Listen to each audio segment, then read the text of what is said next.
Okay. I look like the admin. Okay, will our speakers please come to the stage? Oh, I'm in the wrong space here. Hold on. There we go. Okay. Will the speakers please come to the stage? Let's see. We've got TX, Riot Control, and Night Owl. Losing Edge, if you're here, I didn't see your handle. So are you logged in as somebody else?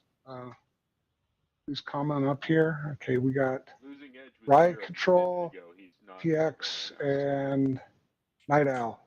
Yeah, you can either sit in one of the seats there at the table, or you can just hold a mic. If you want to drop the mic, it's R, the R key. I can also give you. There we go. I can also give you megaphone, which means it just works all the time. So we can do that as well. In fact, let me do that. Okay, you got it. Is there a way to turn on like name tags over people? Oh, I don't know. You have to click on them and their name tag shows. Oh, I don't know if there's a way to just turn it on all the time. There's an I don't option think in there's a way settings to that. do mouse on hover name tag. there we go. There I is. see it There's now. an option for mouse on your options for mouse on. I don't want a microphone on mouse on hover. That will, if you just hover over them, it'll pop up. You don't have to click on them. That's an option in your settings, your client settings. Okay. Okay. I'm a Night Owl. He's got megaphone. Good. Oops. Sitting in the appropriate spot. Riot Control. You've got megaphone.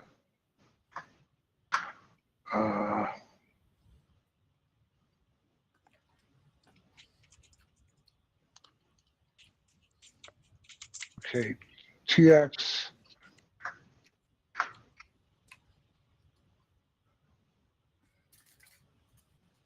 Where's TX? Hey, TX, you're going to have to turn megaphone on manually yourself because you're an admin, and so I can't toggle it for you. You have to go in the host panel and turn it on for yourself. Losing Edge.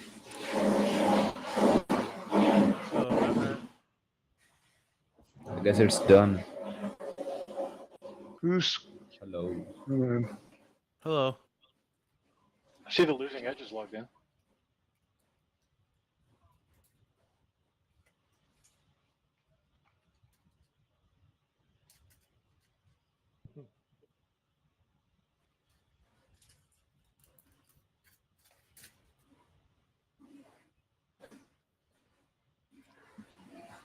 Isn't it that option that says amplify my voice?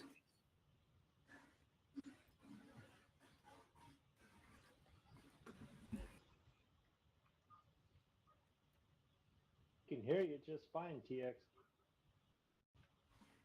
Awesome. Okay, all of our speakers are here now, and we have there. You all have megaphones, so you can pick up a microphone if you want, but you don't have to. Megaphone's turned on, so everybody should be able to hear you. And we'll be starting shortly. So everybody, please take your seats and prepare for our event. It's going to be a lot of fun. If not, I will charge you extra.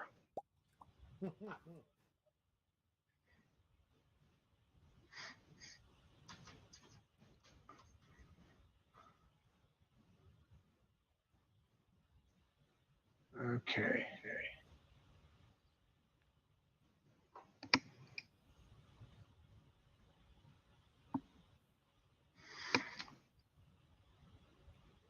Let me do a quick check on Zoom to make sure everybody.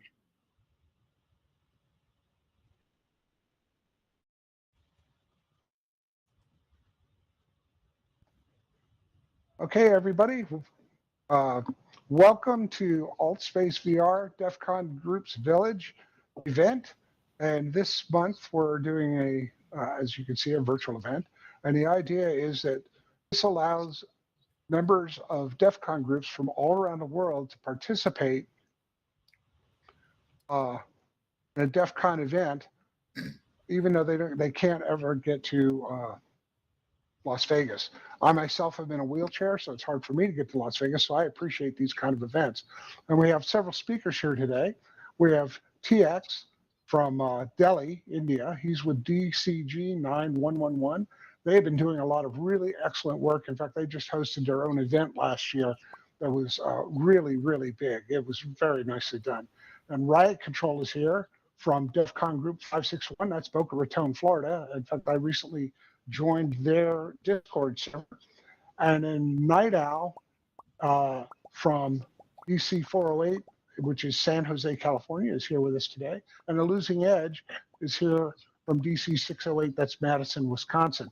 Now, these are all members. I myself, I'm X-Ray. I'm from DC 404. I run the local DC 404. Everybody here is someone who either is founded and or runs or both their local DC chapter. So today's event is going to be talking about running a DEF CON group. So we're going to get a chance to talk to our members, our panelists, and ask them some questions that'll hopefully help other DEF CON groups get started or help them with ideas and things they can do to help vitalize their DEF CON groups. So without any further ado, I'll ask each of our speakers to introduce themselves. This is in no particular order. TX, would you like to introduce yourself and tell us a little bit about yourself? For sure. Thanks, X-Ray, for having me in here. Hello, everyone. This is TX, and I'm the co-founder of DEF CON 9111. You can call it 9111, or you can call it 9111, whatever it is. But that group is based in New Delhi, that's in India. And I'm just the security engineer out there. So I guess that's it about me. And also, yeah, I recently started cybersecurity company. It's just on its baby steps, and I think we'll do great things as we go. Thank you.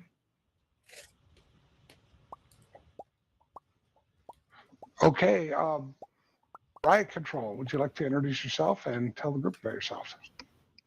Yeah, of course. Hi, everybody. I'm Riot Control from Boca Raton, Florida, and we've been. I'm one of one of the speakers, one of the founding members for kind of like the group to start. We started really meshing really well together. So in the audience, we actually have Hazmat and Ringmaster. He wasn't able to make it on to to this call today, but they were the first ones to really start it up.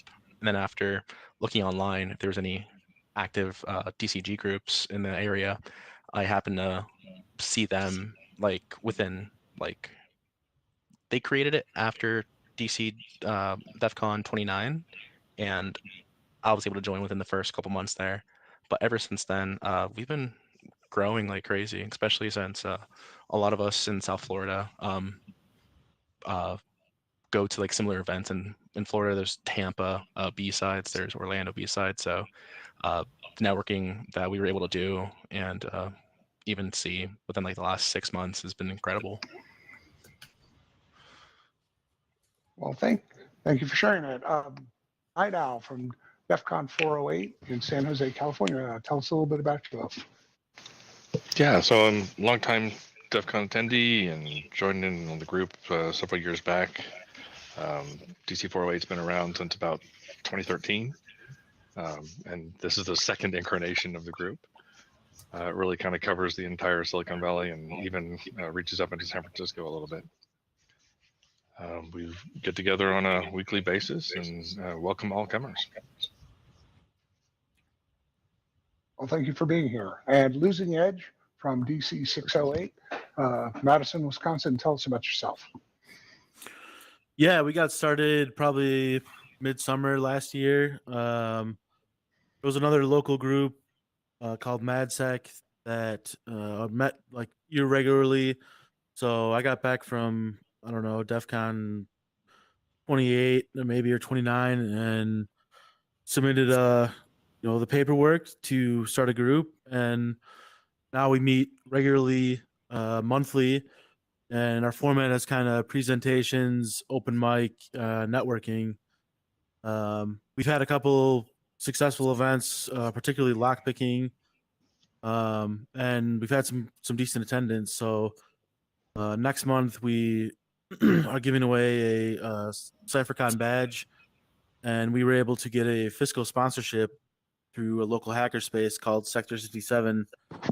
That allows us to have the non-tax functions of a 501(c) without all the paperwork. So if you can find a local group that is a 501(c) and ask them to kind of handle your money, it's a good way to get off the ground without having to start 501(c), which is fun. So that probably only applies to those in the U.S., but getting funding and dealing with money has been kind of a challenge for us. So it was really good to find someone to partner with. Well, yeah, that is a big issue. That is one of the issues, questions that come up by DEF CON groups by charter cannot charge dues to their members. However, that doesn't mean that you can't get donations either corporately or from members. And whenever you have to deal with money in your group, you have to be take extra care to be very transparent with what happens with the money and what you do with it. And getting involved in a 501(c) is not a trivial thing. There are legal requirements as far as reporting. Yep. If you don't do your proper documentation, you can get in trouble with the law. So it's very important you do a 501(c) properly. So doing something that's a very clever thing to get involved with another 503(c) as an umbrella to help with some of those getting things off the ground.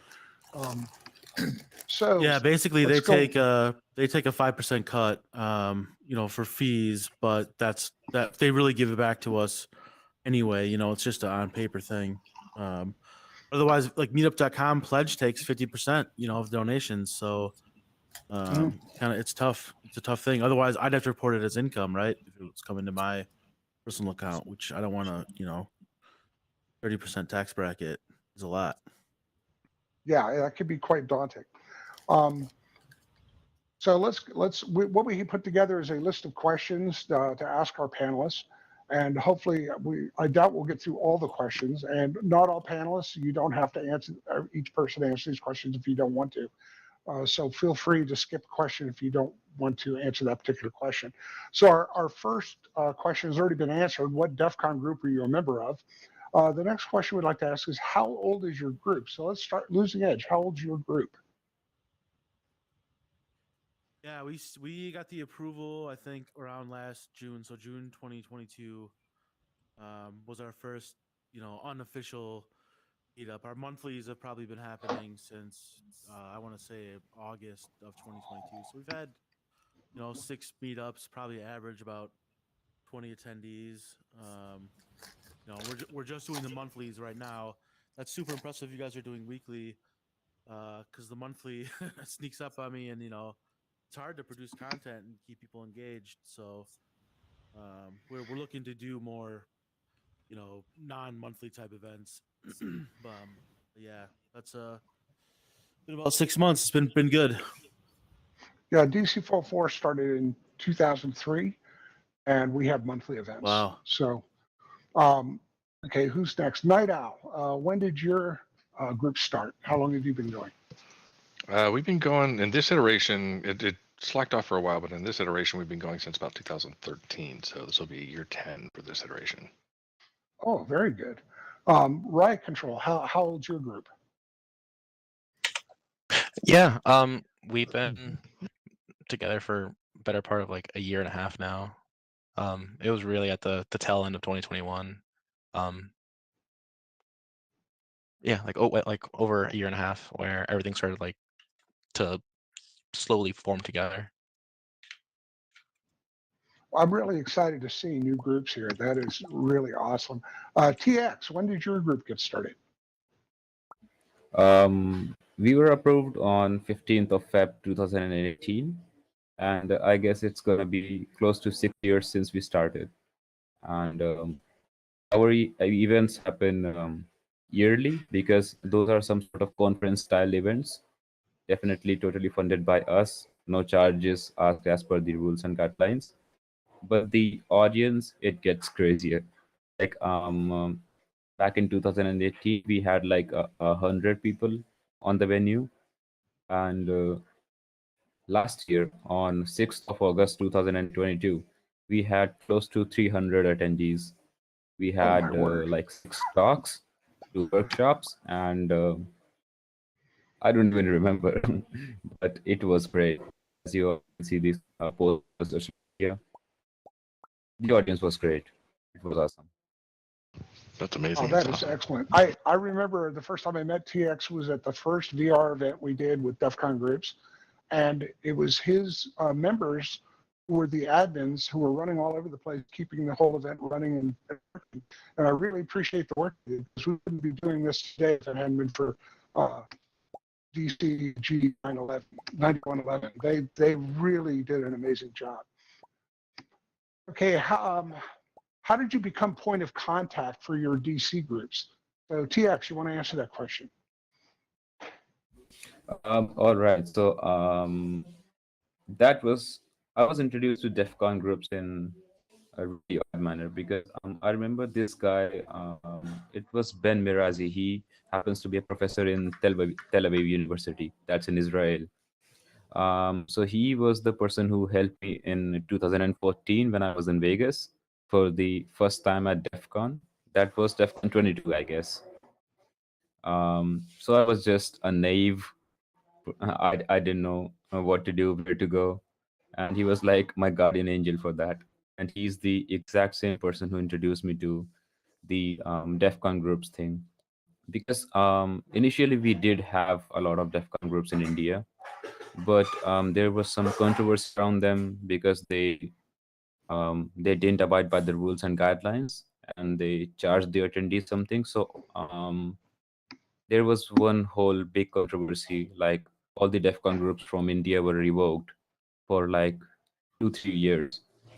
And back then I talked to Jason about it, and he was like, definitely you can start it, and it would be like the first of um, first of its kind DEF CON groups after that controversy in India, in your region. So do make sure that you're following the guidelines and stuff. So that was one whole story about it.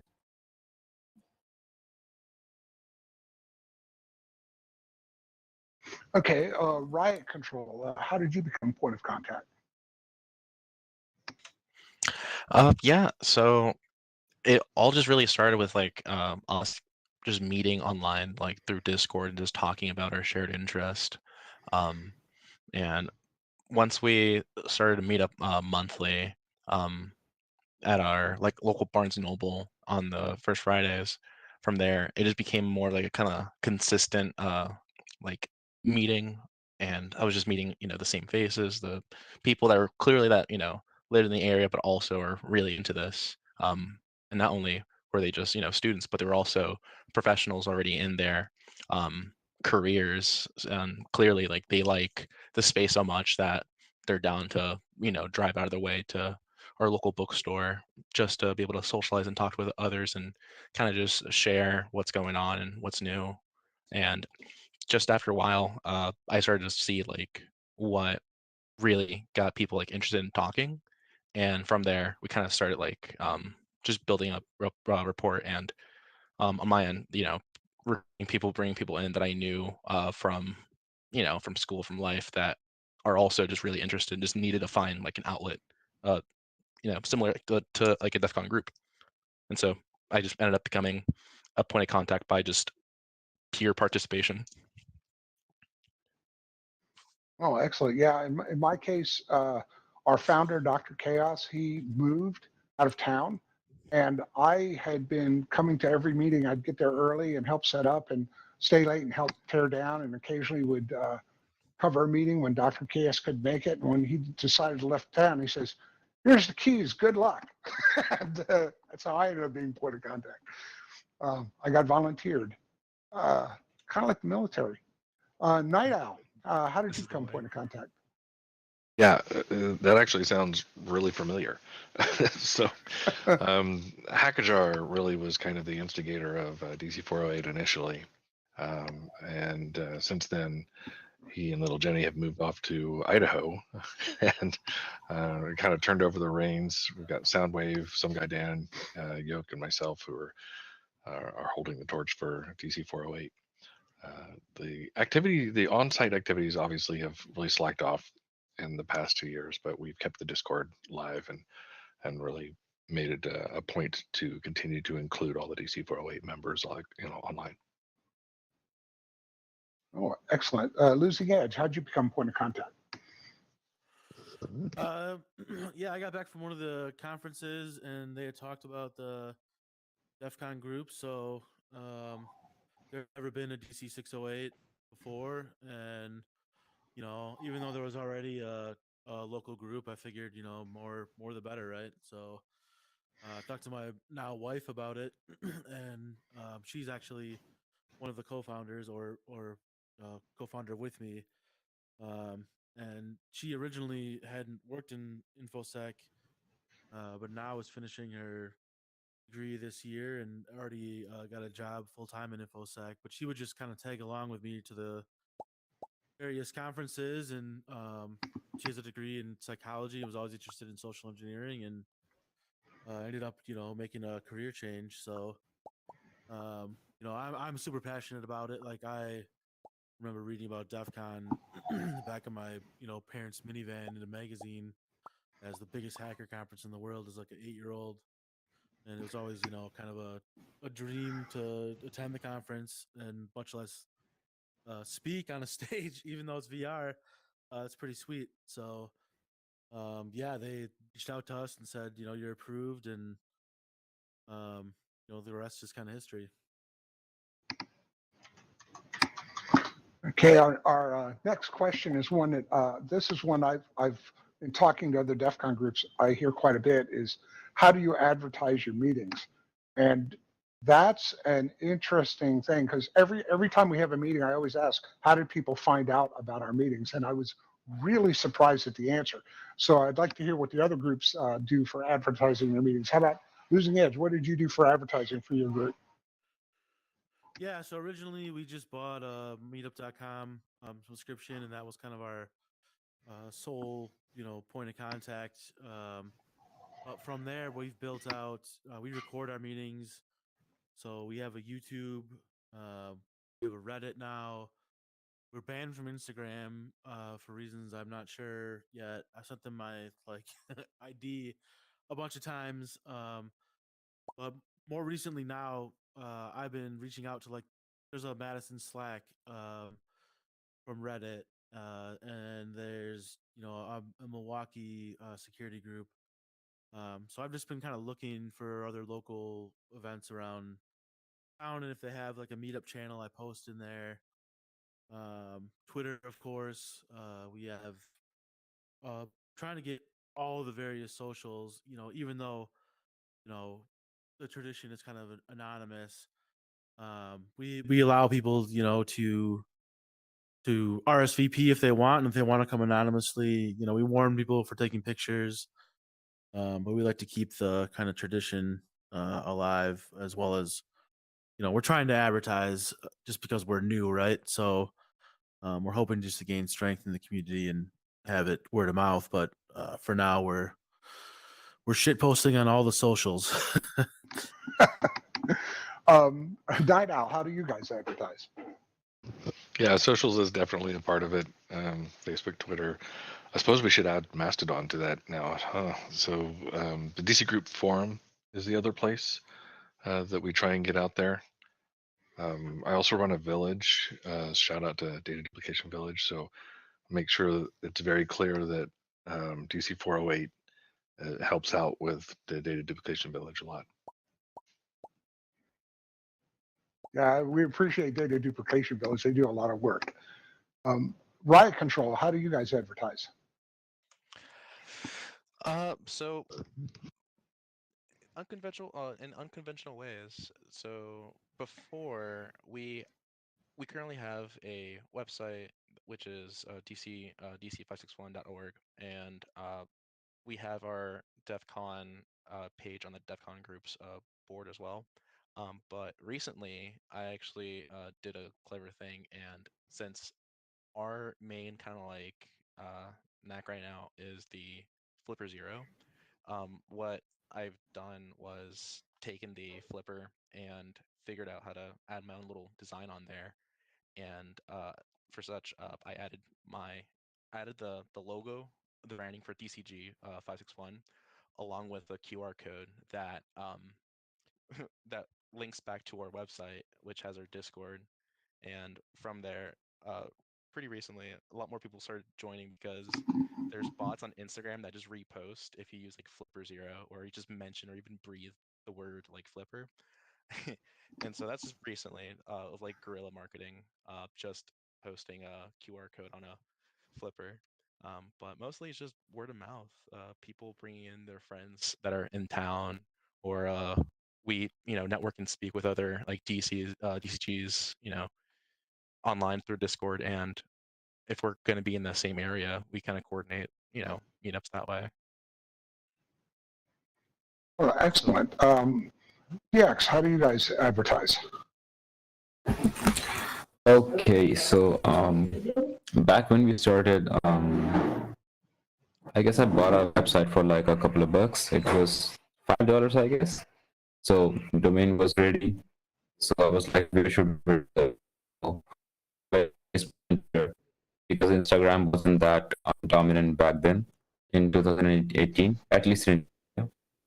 Maybe I was just not giving it enough attention. So we started off with the Twitter first of all, and Discord was definitely a thing. So it was my friend's idea. My co-founder Naman, who's no more with us. I mean, he's no more with the DCG. He's still alive, God forbid. So it was his idea for get ourselves on all the social media, including Twitter, Instagram, Facebook, even Pinterest, like everywhere we can. So it will the whole marketing is like 40-60 social media is to word of mouth. So as soon as the posts are live, people share it. I don't know, they love us, I guess. So it has been growing since then. And we definitely do have a great Discord server of like 1,500 people. Not so active, but the ones who are active definitely do enjoy. During the peak time, that's around the conference style events we host. The audience is active, like 100, 200, or 300 people are active per day. So that has been it. Oh, wow. Yeah, DC44, we always had a web page, and we had a mail list. And most people found out about us originally by going to DEF CON and seeing somebody with a DC404 t-shirt on. In fact, that's how I found out about DC404, was going to DEF CON and seeing somebody with a DC404 shirt and asking what that was. And they said, we're a local DEF CON group in Atlanta. And I went, what? There's one in Atlanta? And so that's how I ended up going.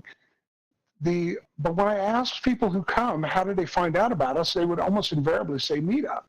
And I was mystified by this because we didn't have a meetup page. So it turns out that one of our members had been teaching how to get started hacking and CTF classes for free and set up a meetup page for that. And he has subsequently moved out of town. I think he lives in California now. And he put a mention on his page about DC404, and people were finding that and showing up at our meetings. And almost universally, that's how people were finding us. So we looked into getting a meetup page, and for those who are thinking about it, it is insanely expensive. It's ridiculously expensive to get a meetup page. However, we solved that problem rather elegantly because the member who had set up the page for his group moved out of town, and he bequeathed it to us, and we took it over. And instead of doing it for just DC404, we set it up where there's a entry for all the groups that are here in Atlanta. And there's multiple DC groups, there's maker groups, there's Atlanta Lock Sport, there's a bunch of organizations, and all of them are represented in that one meetup group, and then we take donations from members to help pay for meetup. And so far, it's been very successful. And it, by and large, gets the most number of people. The next closest thing is we started a Discord server. One of our members started a Discord server, and subsequently we have all the groups represented in there and channels for all the ideas and things that they want to do. In fact, I'm on TX's Discord for his DEF CON group, and I'm also on the Discord for Boca Raton. I just joined that the other day. And that's been a great way for people to find us, because they'll find out about Atlanta Cybersecurity Engineers Discord, and then once they get down there, they start talking to people, say, well, you're going to DC4R4, you're going to 2600, are you doing this? And all of those groups, you'd think they'd be in competition.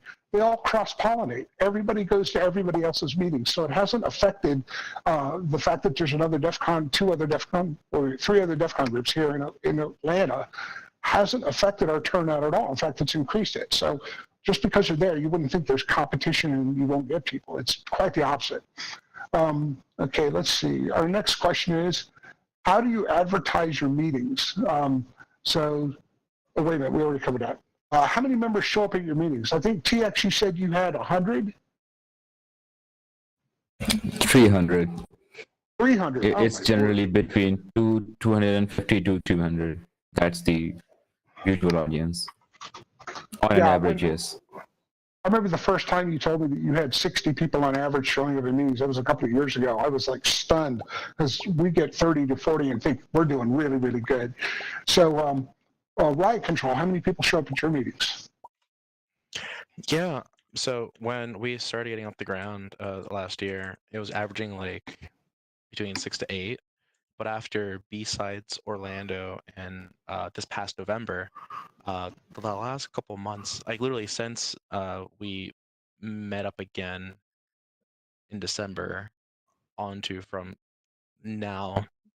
Last time we've been meeting monthly as 2600 Boca as well, at the Barnes and Noble monthly, and since then we've been averaging like at least 15 people consistently.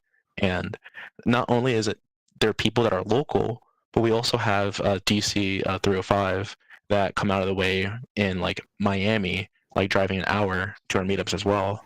So we're like very close knit, and I'm like really happy to have like this core group of members just repeatedly coming out and making it like a great event for everyone.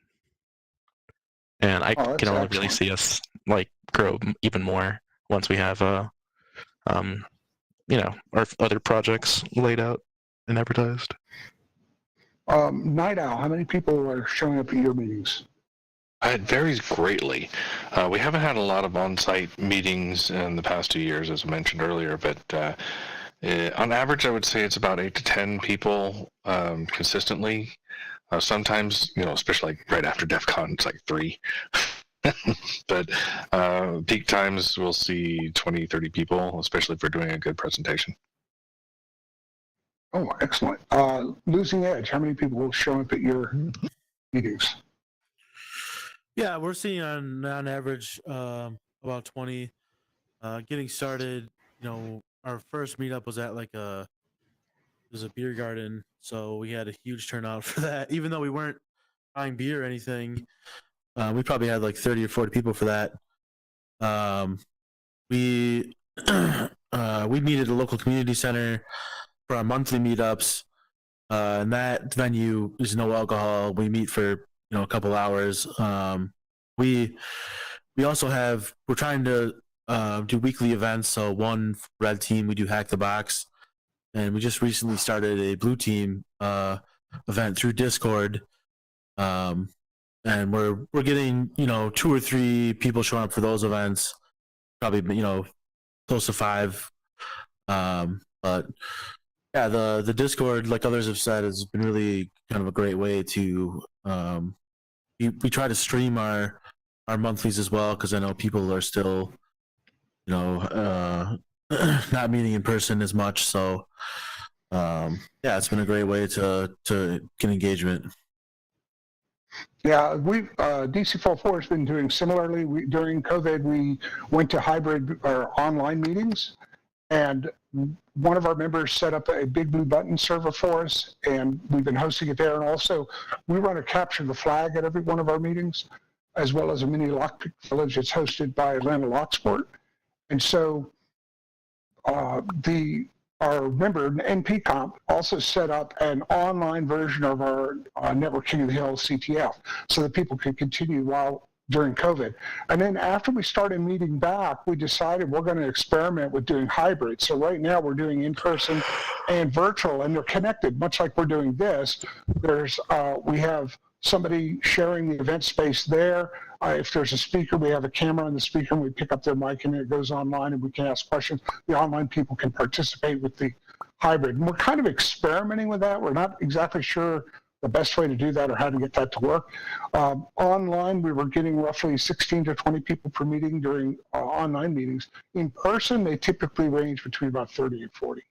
Although it's down a little since we're coming back from COVID, there's some people who are still reticent. I can understand why. I just got over COVID, so I understand why they'd be reticent to come out. So our next question is, where do you meet and how often? So Losing Edge, you want to answer that? Yeah, we are lucky that we have local community space that gives a discount for 501(c)(3)s, but since we're partnered with one, they're extending the discount. So we pay, they have some free spaces, but we pay like $15 an hour. So, $35 a night or 45 a night. It's not bad. But we had explored other venues, and like bars and stuff wanted like $500 plus beer plus food, and we most recently acquired projectors through the hackerspace. So we're hoping to be able to, in the summer here, have a meetup anywhere. If you can bring a projector, you can pretty much pick a wall and have a meetup. So yeah, right now we're at the community center because that's what's affordable. But as we get bigger, we're hoping to expand our events as well as keep the monthly meetups at least some place that's the same place for 6 months or the whole year, just so people don't have to navigate busy metropolitan area to find us. Night Owl, where do you guys meet and how often? About 3 years ago, we kind of locked in on AFK, which is the gaming lounge. So we'll grab a couple couches there. They'll set them aside for us, and sometimes people play games at the same time, play console games. But it's really kind of a hangout space where there's food, drinks available. It makes it a very nice, comfortable space. Okay, Riot Control, how about yourself? Where do you, how often do you meet and where do you meet? Yeah, so we meet up monthly as 2600 as well in Boca. We meet up in Boca at Barnes & Noble. So it's, out there, it's free. We kind of just like do guerrilla meetups there. But we also typically bring our laptops and chargers, and we work on either just showing whatever stuff that we're like messing around with, or just current ideas. And currently we're just messing around with flippers, and that was just kind of like more like the recent project on my side. And yeah, the full question was how often, right, and where? Yeah. Yes. Yeah. And you pointed out several times that it seems like it's not really about the numbers; it's about the excitement that everybody brings to the meetings. Yeah. Yeah. So it's like everyone is just doing so many different things in their own lives. Like we have people that are either professionals in the industry already, or members that are working their way out of whatever their current job is, because they wanted to get into this field because it's exciting. It's something that they've heard and read about, but they also wanted to get in the action. And that's where kind of like that melting pot happens during these monthlies. Sure, we'll forecast like, hey, we want to like do a specific thing or task, or people just treat it as like where they can like de-stress while you're grabbing a drink and eating a meal here or there. and also talking shop, because what is like a better feeling than, just talking, shit with people of your caliber, of just, there's so many like conversations you can dive into that it's the possibilities are endless during these kind of events, and you never know what idea can come out from these like brainstorm sessions too. Oh, that's excellent. TX, how about yourself? How often do you meet and where? All right. So, as I said, we meet once a year. It is an annual event that we have, and we do have like some sort of hexadecimal notations to each year we meet. So the first time we met, that was 0x01, and the last year we met, it was 0x05 event. So that was about how often we meet, and about the locations. Trust me, it always is unplanned. And there's one great thing about the Indian culture. As soon as you ask for the help, you get the help. And we have planned our social media in such a way that we create enough hype pre-event before even deciding the venue, that we do get a lot of requests from institutions as well as even corporates as well to host our events in their locations. So last year, the previous event was at a university. It was a college. It was an engineering college, specifically into IT. So that was Triple IT Delhi, and that was one great, amazing place. The support was awesome.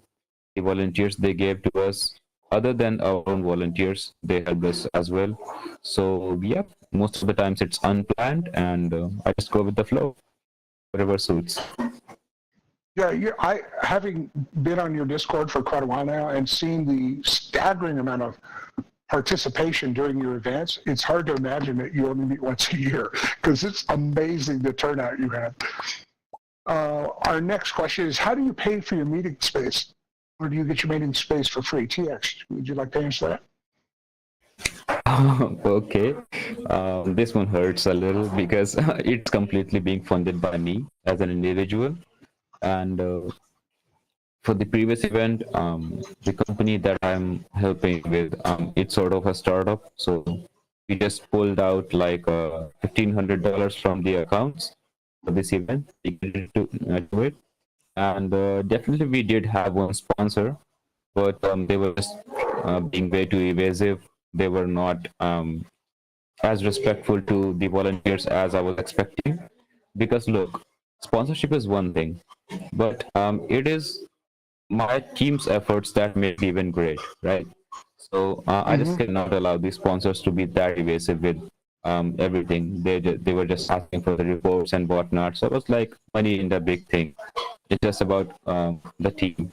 My team wasn't very happy with the way we were being treated. So it was, again, even though we had a sponsor, I had to just stop them and fund it all by myself, because, again, my team is dormitory at the moment, but my team is almost like my family. These people have been with me for like almost everything at our events. I had to just listen to them. So that's how we fund them. It's completely on me. Oh, that is really excellent. Riot Control, how about you? How do you pay for your meeting space? I just want to acknowledge TX. That's awesome that your passion is like what really fuels the community that you have in in India. That's awesome. Just want to give an applause to that. Appreciate it, man. Yeah, dude. You gotta acknowledge it. Because we're doing it for free, since we're just starting off at at a bookstore, just sitting, grabbing chairs, getting as many people as we can on tables. But I can definitely see us as well, like here in 561 in Boca, looking into self-funding or finding ways we can get partnerships with local speculative investors or local charities. And yeah, like all we want to bring is just like the fun, the passion, the getting all the bringing all the good out of people, because a lot of these social events we've been to have been like pretty positive experiences, like, and I just want to continue that like tradition as well. Night Owl, how about yourself? How do you pay for your meeting space? Yeah, plus 100 to those statements. I end up funding a lot of it myself. It's quite frankly, in the grand scheme of things, it's a small amount to give back to the community, especially a community that's given so much to us from in the way of information, support, knowledge. It's just been hugely gratifying to be able to give back in some way. Obviously, we don't do membership fees. We don't argue, however, if our members are happy to pay for a round of drinks or appetizers or something to help share with the rest of the community. So more or less, it's individually funded. Just as somebody sees a need, they jump in and fill that need. Been very fortunate that way. Losing Edge, how about yourself? Yeah, so initially, so far, it's been completely funded. Me and my wife. However, I kind of started the group as a way to give back to the community, and when I was going to school, like pen testing as a career wasn't really a thing unless you were working for the feds or one of the giants of the industry.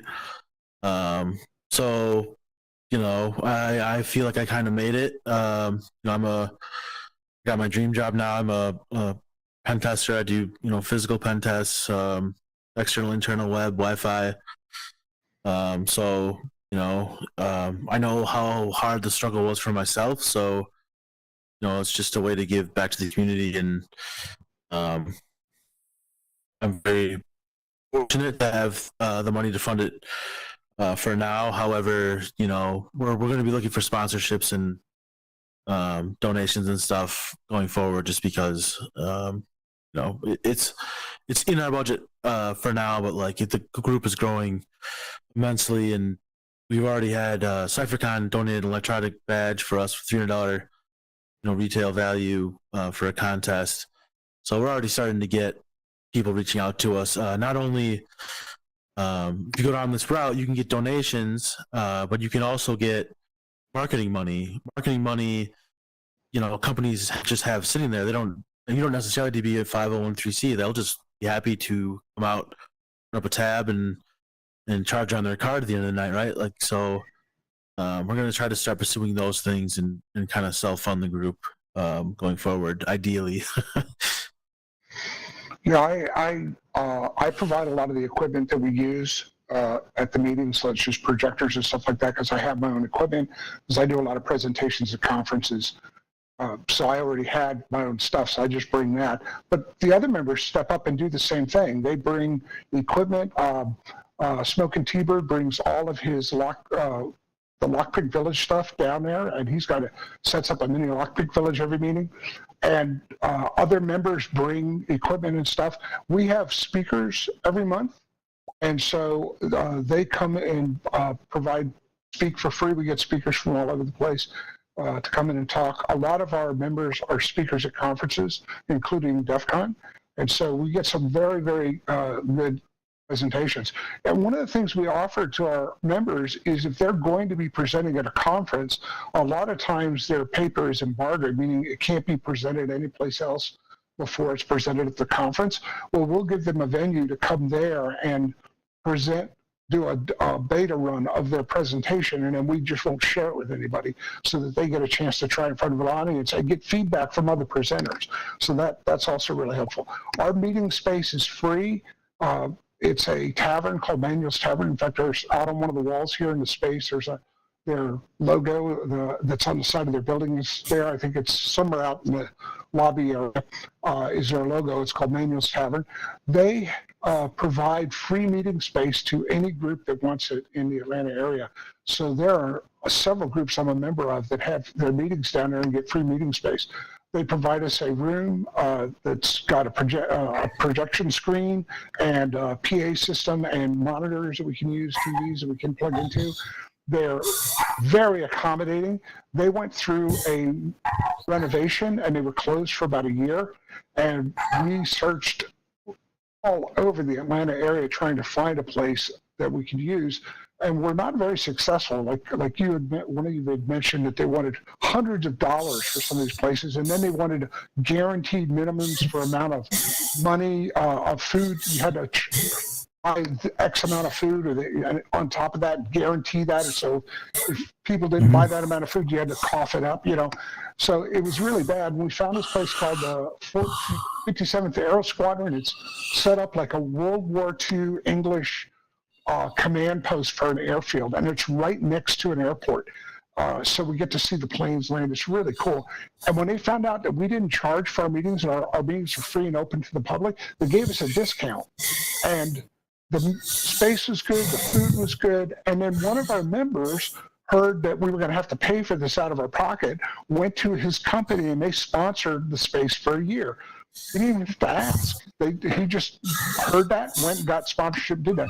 So it turns out that our members have always stepped up to provide everything we need. It's been really, really awesome. And I keep hearing that over and over for other groups, that you have one person that starts out kind of funding and fueling things, and eventually other people just join in and help. You don't even have to ask. It's quite amazing. Okay, what's our next question? What is your group's legal structure? Now, Losing Edge, you said you're working with a 501(c) as an umbrella for your group, right? Yep.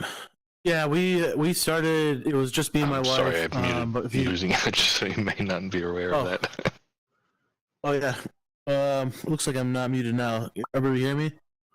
Yeah, I can hear you. Yep. Yeah. Okay. Great. Yeah. So, lost my train of thought here. What was the question again? What is your group's legal structure? Legal structure. Yes. Oh, so yeah, my wife and I started the group, but in order to go down the route of 501(c), it requires a board. So we formed a board, loosely, like you just basically assign someone chairman, co-chairman. They could just be board members or treasurer or whatever else. So we did that. Then we found out about the fiscal sponsorship. We decided to keep the board structure just because, I like to,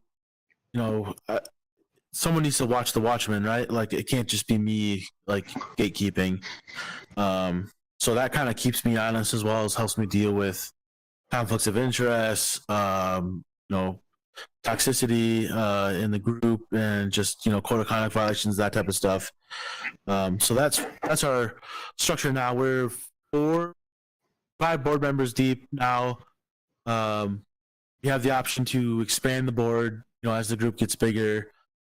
And we don't vote on everything, but if something comes up, we do. It's a democracy. It's not a dictatorship. And we do vote on things. So that's kind of our structure for now.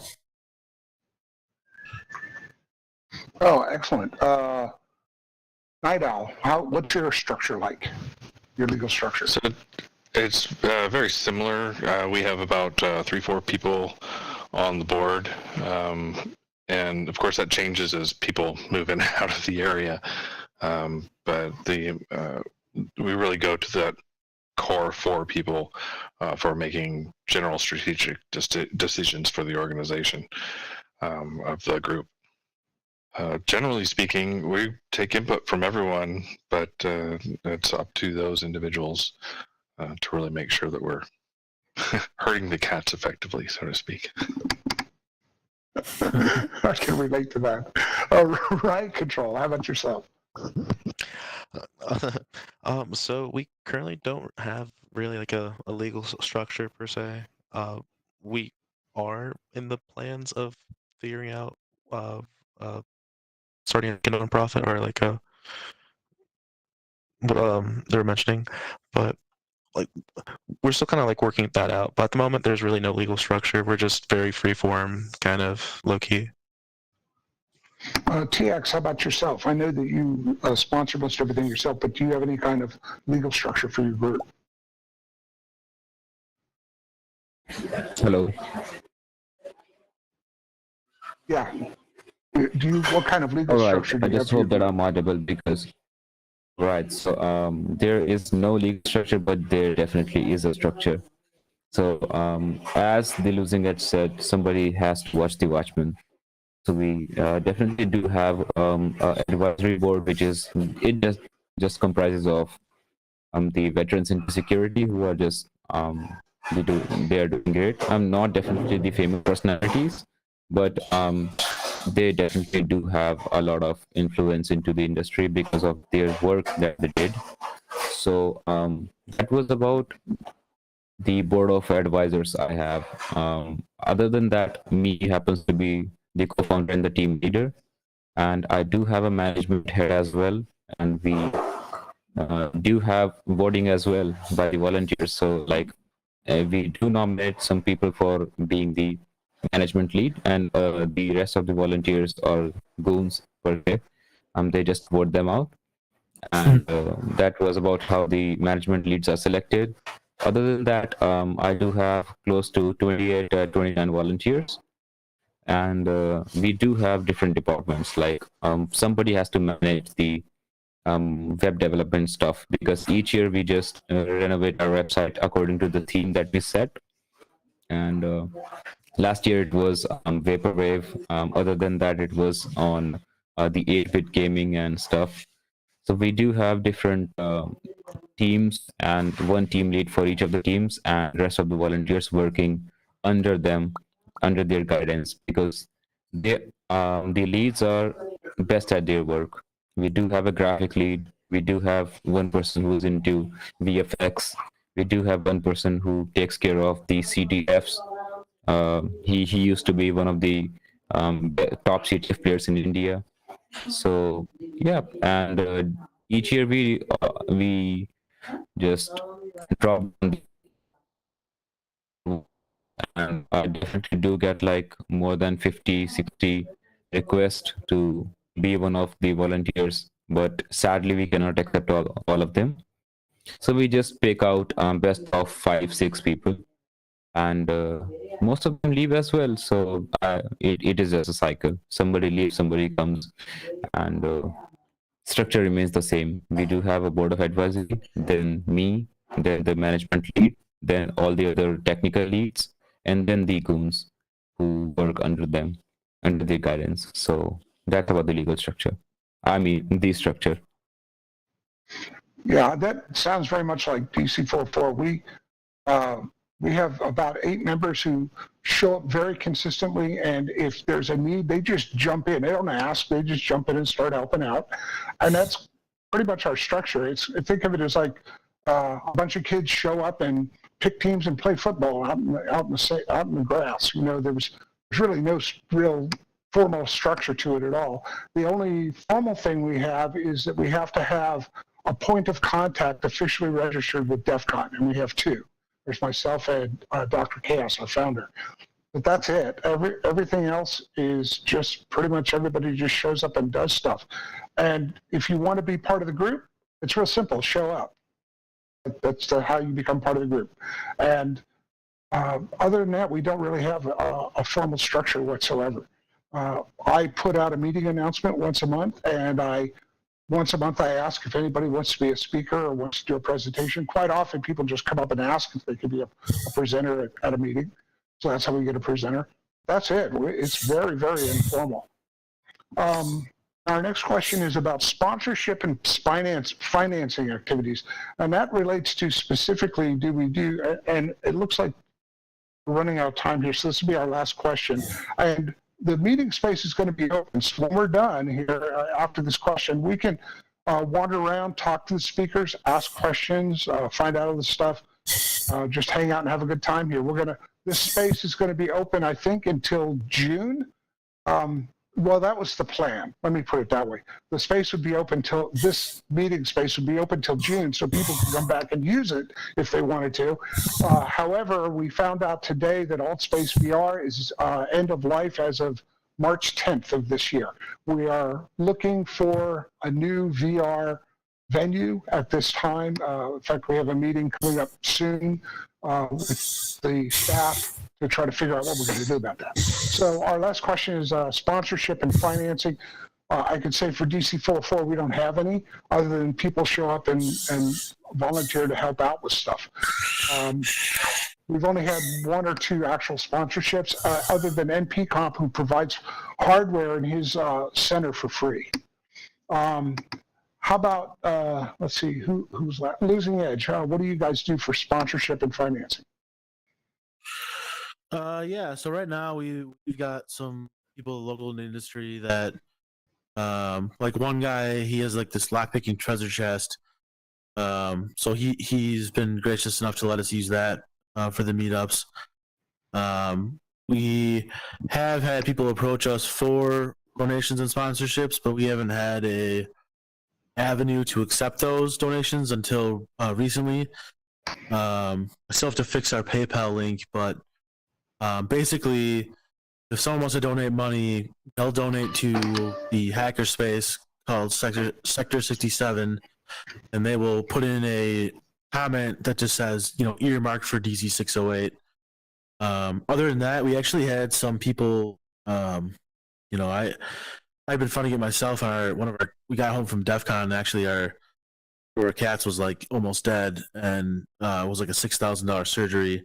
So I brought that up, because we had to shrink our room because of that at one of the meetups, not expecting people to be so generous, and but we actually raised like $60 in cash that night. I'm still not sure if it was actually for my cat or meetup, but we're putting it towards the meetup, and we hopefully by the next week we'll have an avenue for people to donate money, tax advantaged, and then we'll also be able to accept the marketing money, as cash or we can still funnel that through the fiscal sponsor.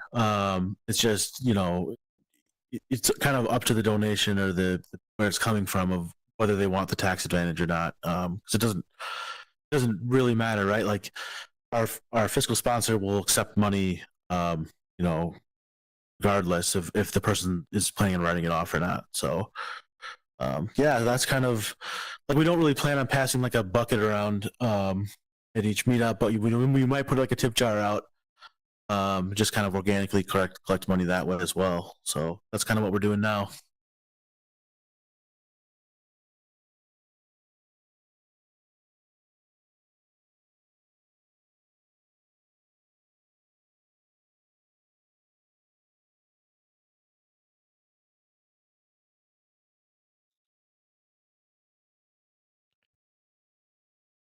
I think you're muted, X-Ray.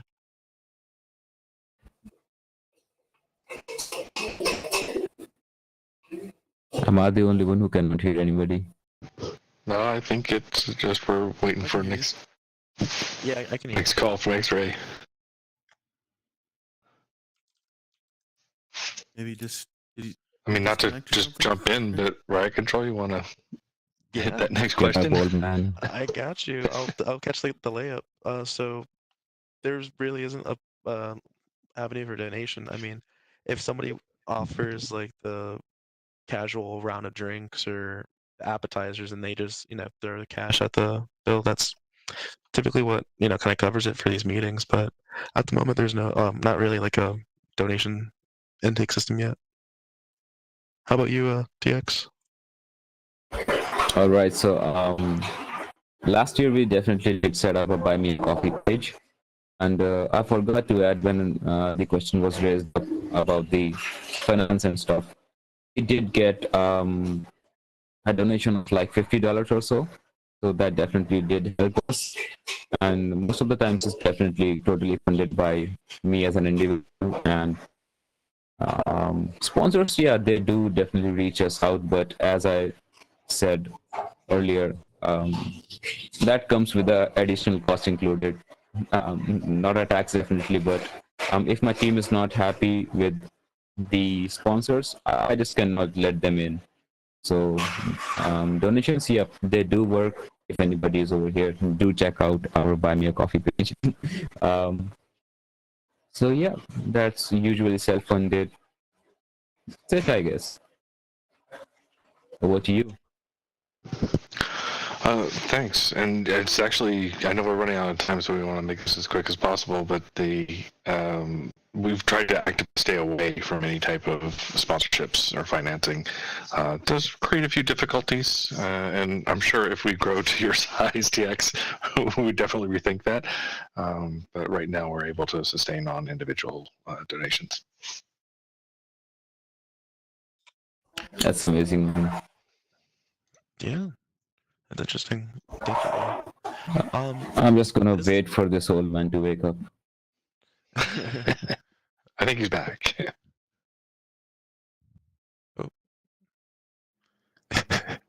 Maybe he needs to grab a mic, though. Do we have your audio? We cannot hear you. I'm just gonna mess around here.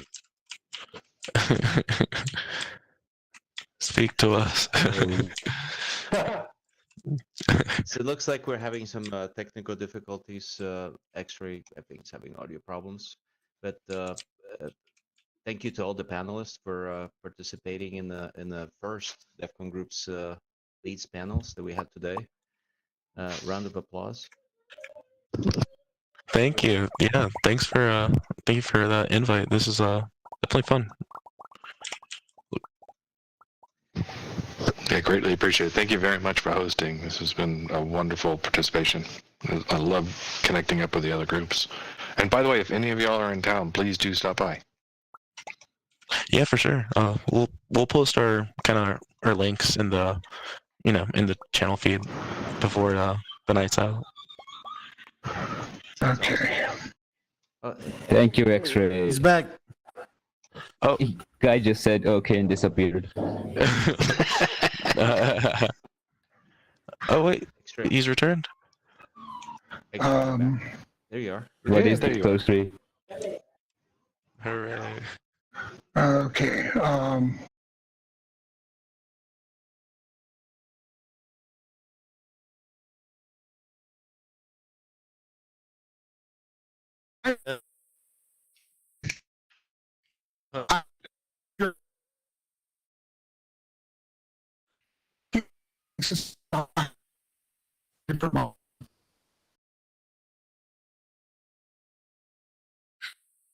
It can't happen. Thank you for that. That was Thank you so an excellent much. move. I really appreciate that. Yeah, thank you. Proving just how flexible groups are. You know,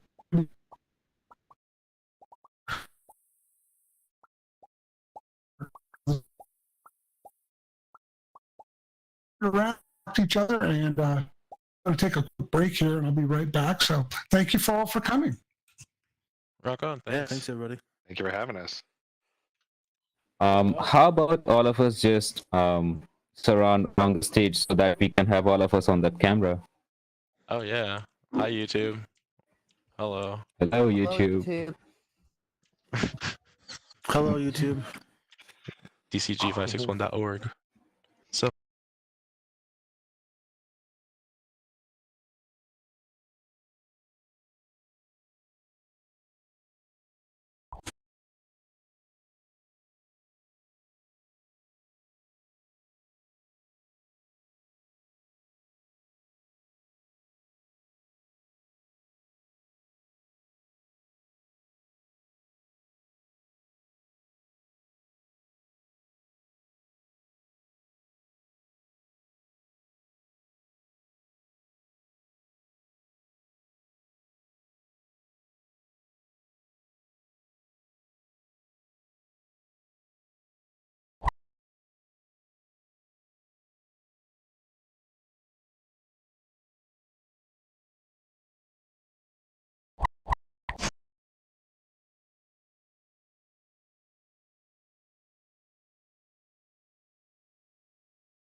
Yo.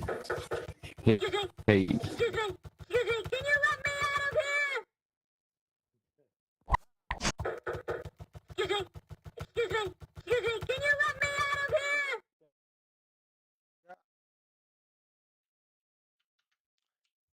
Hey, Commander, that's not safe, bro. I'm gonna jump for it.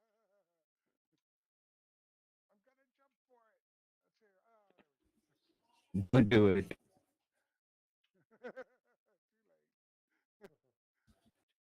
Too late. He did it. I did it. Where's he?